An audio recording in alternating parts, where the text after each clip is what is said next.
मुख्यमंत्री मनोहर लाल ने कहा कि विश्व की सबसे पवित्र एवं ज्ञान की देवी सरस्वती नदी का उद्गम स्थल हरियाणा प्रदेश में आदि बद्री यमुनानगर में है। इस स्थल पर सरकार की तरफ से डैम, बैराज और सरस्वती सरोवर का निर्माण करने की परियोजना के लिए 800 करोड़ रुपए के बजट का प्रावधान किया गया है। इस परियोजना के तहत बाढ़ के पानी से प्रभावित तकरीबन 894 हेक्टेयर भूमि पर बरसात के समय आने वाले पानी का प्रबंध किया जाएगा। इतना ही नहीं, पवित्र नदी सरस्वती को मारकंडा नदी के साथ जोड़ने का काम भी शुरू कर दिया गया है। मुख्यमंत्री आज चंडीगढ़ से वर्चुअल रूप अंतर्राष्ट्रीय सरस्वती महोत्सव 2021 को लेकर हरियाणा सरस्वती धरोहर विकास बोर्ड एवं विद्या भारती संस्कृति शिक्षण संस्थान के तत्वावधान में सरस्वती नदी नई संभावना और इसकी विरासत विषय पर आयोजित एक दिवसीय अंतर्राष्ट्रीय सेमिनार में बतौर मुख्य अतिथि के रूप में बोल रहे थे। इससे पहले विद्या भारती के सभागार में केंद्रीय जल शक्ति राज्य मंत्री रतनलाल कटारिया, सांसद नायब सिंह सैनी, त्रिनिदाद एवं टोबैगो के उच्चायुक्त डॉक्टर रोजर गोपाल, सरस्वती धरोहर विकास बोर्ड के उपाध्यक्ष धुम्मन सिंह किरमत, उपायुक्त चरणदीप कौर बराड़, कुरुक्षेत्र विश्वविद्यालय के कुलपति डॉक्टर सोमनाथ सचदेवा, विद्या भारती संस्कृति शिक्षण संस्थान के निदेशक डॉक्टर रोमेंद्र सिंह, भारत सरकार के आर्थिक सलाहकार संजीव सान्याल, शोध संस्थान के निदेशक प्रोफेसर AR चौधरी, महोत्सव के संयोजक एवं SE अरविंद कौशिक, भाजपा की वरिष्ठ नेत्री बंतो कटारिया ने दीप प्रज्वलित कर विधिवत रूप से अंतर्राष्ट्रीय सेमिनार का शुभारंभ किया। इस दौरान हरियाणा के खेल एवं युवा मामले मंत्री संदीप सिंह, विधायक सुभाष सुधा, गीता मनीषी स्वामी, ज्ञानानंद महाराज, ACS अमित झा के साथ साथ अमेरिका, यूरोप सहित 7 देशों के वैज्ञानिक और 1 लाख लोग वर्चुअल रूप से सेमिनार के साथ जुड़े।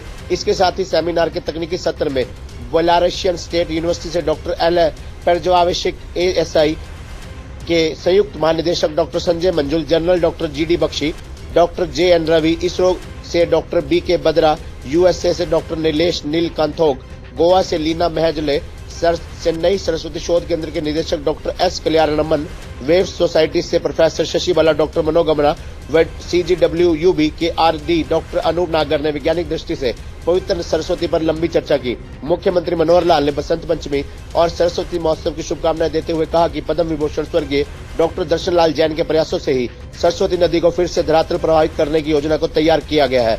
जब सरकार की ये योजना को अमली जामा पहनाया जाएगा तभी स्वर्गीय डॉक्टर दर्शन लाल जैन को सही मायनों में श्रद्धांजलि होगी। उन्होंने कहा कि पवित्र नदी सरस्वती सभ्यता, संस्कृति और शिक्षा की जननी और पालक रही है। इस पवित्र नदी को फिर से धरातल पर लाने के प्रयास सरकार द्वारा किए जा रहे हैं। प्राचीन काल से सबसे बड़ी और पवित्र नदियों में सरस्वती का नाम सबसे पहले लिया जाता है। ये नदी आदि बद्री से लेकर कुरुक्षेत्र, कैथल, सिरसा से होती हुई गुजरात के कच्छ तक पहुंचती है। इस नदी के किनारे बड़े जलाशय और तालाब आज भी पवित्र नदी के बहने के साक्ष्य के रूप में देखे जाते हैं। यदि हड़प्पा सभ्यता की 2600 बस्तियों को देखें तो पाते हैं कि वर्तमान पाकिस्तान में सिंधु तट पर मात्र 265 बस्तियां थी, जबकि शेष अधिकांश बस्तियां सरस्वती के तट पर मिलती हैं। उन्होंने कहा कि इसरो सहित 70 से ज्यादा शोध केंद्र सरस्वती नदी को फिर से धरातल पर प्रवाहित करने के लिए काम कर रहे हैं। इस नदी के किनारे हड़प्पा सभ्यता के अवशेष भी मिले हैं। इस विलुप्त नदी का पता लगाने और शोध करने के लिए वर्ष 2015 में हरियाणा सरस्वती धरोहर विकास बोर्ड की स्थापना की गई, ताकि हरियाणा की संस्कृति और विरासत को संजोकर रखा जा सके। इसके लिए सरकार की तरफ से योजना को अंतिम रूप दिया गया। इसरो से मिली परिसीमन और मानचित्रों के आधार पर सरकार ने आदि बद्री में डैम, बैराज के लिए एक परियोजना तैयार की है। इसके लिए 800 करोड़ रुपए का बजट भी तय किया गया है। इससे 894 हेक्टेयर भूमि पर बाढ़ के पानी का प्रबंध करने का काम किया जाएगा। इसके साथ ही मारकंडा को सरस्वती नदी से जोड़ने का काम भी शुरू किया गया है। इसके लिए 5 समझौते भी किए गए हैं। इस नदी के साथ लगने वाले 23 चैनलों का काम भी सरस्वती के नाम से जाना जाता है। इस नदी को तीर्थ स्थल के रूप में महत्व दिया जाता है और इस योजना से पर्यटन को बढ़ावा मिलेगा तथा डार्क जोन की समस्या से भी निजात मिलेगी। युवा विद्वान भी उत्सुकता के साथ इस परियोजना की तरफ देख रहे हैं। हरियाणा सरस्वती धरोहर बोर्ड के उपाध्यक्ष धुम्मन सिंह किरमत ने मेहमानों का आभार व्यक्त करते हुए कहा कि इस सेमिनार के साथ अमेरिका, यूरोप सहित 7 देशों के वैज्ञानिक और 1 लाख से ज्यादा लोग ऑनलाइन रूप से जुड़े हैं। खबरनामा हरियाणा के लिए डॉक्टर राजेश उद्वा की रिपोर्ट।